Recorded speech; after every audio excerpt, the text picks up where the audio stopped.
kayo? Ay, di ba sinabi ko sa inyo, delikado yun? Kumapit ka ba? Ha? Maigpit? Mahigpit po ang kapit. Nate, salamat. At lagi kang nandyan para kay Jenny. Ang laki na ng utang na loob namin sa'yo. Di pa nga kami nakakapagsimulang magbayad dun sa 200,000. Miss Minchie, huwag niyo na po isipin. I'm happy to help. Lalo na kay Jenny. Special siya sa akin. I'll do everything for her. Special? Ang anak ko? Opo, napaka-special. Na-witness ko lahat. Yung journey niya, nung nag-audition pa siya, nung nag-viral, lahat. Kaya, napaka-special po. Nay, si Papsi po, gising na po ba siya ulit? Oo, gising na. Kausap ni Dr. Tan.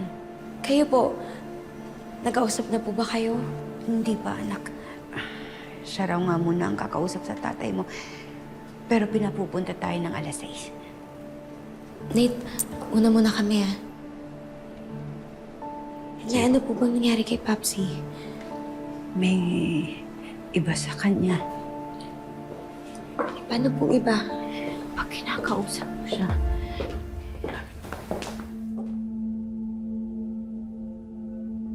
Papsi! Papsi! Anak, ano lang, hinay-hinay lang, masyadong malakas yung boses mo. Sorry po, sorry. Papsi, na-miss kita. Akala ko iwan mo kami ni nanay. Malakas po tayo kay Lord. Pinakinggan niyo po yung mga dasal namin ni nanay.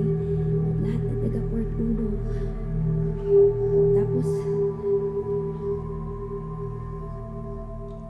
Papsi, okay lang po kayo? Anak, masyado kang excited eh. Ang bilis mo magsalita. Hindi ako makasunod. Hindi ko maintindihan. Paano pong hindi makasunod? Kasi ma'am, may possibility na naapektuhan ng pandinig ni Perry dahil sa aksidente.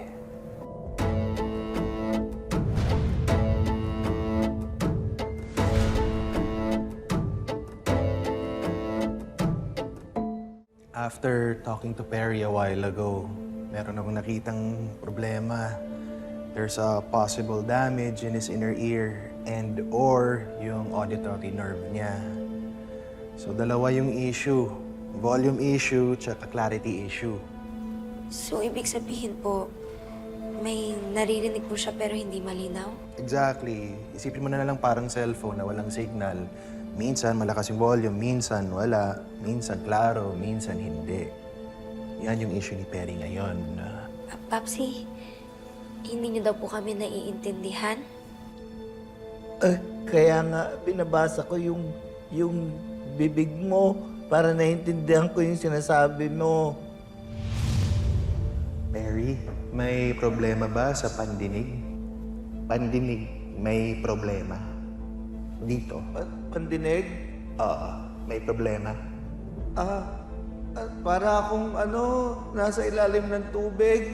At saka may batining sa dito na masakit. Yung parang sinasaksak na Opo. Yung ganon. Opo. Nari ka? Opo. Oo. Okay. At saka minsan po yung boses ninyo malakas. Masakit na sa tenga. Minsan po hindi po nabubuo yung sinasabi ninyo. Hindi ko naririnig ng buo. Kaya binabasa ko na lang yung labi ninyo para naiintindihan ko yung sinasabi ninyo. Pero hindi to final diagnosis to. Okay? Magte-test pa rin tayo. I referred him to Dr. Castro. Okay? Our ENT. So, scheduled siya for audiometry. Basically, a hearing test. Para we can finally diagnose kung ano talaga yung pinaka-problema niya. Pero gagaling naman po siya, Dok, di ba?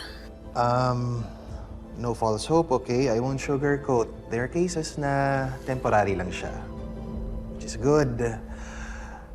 Pero there are cases din na medyo nagpro-progress din. That's why we prefer to have him here, monitored muna.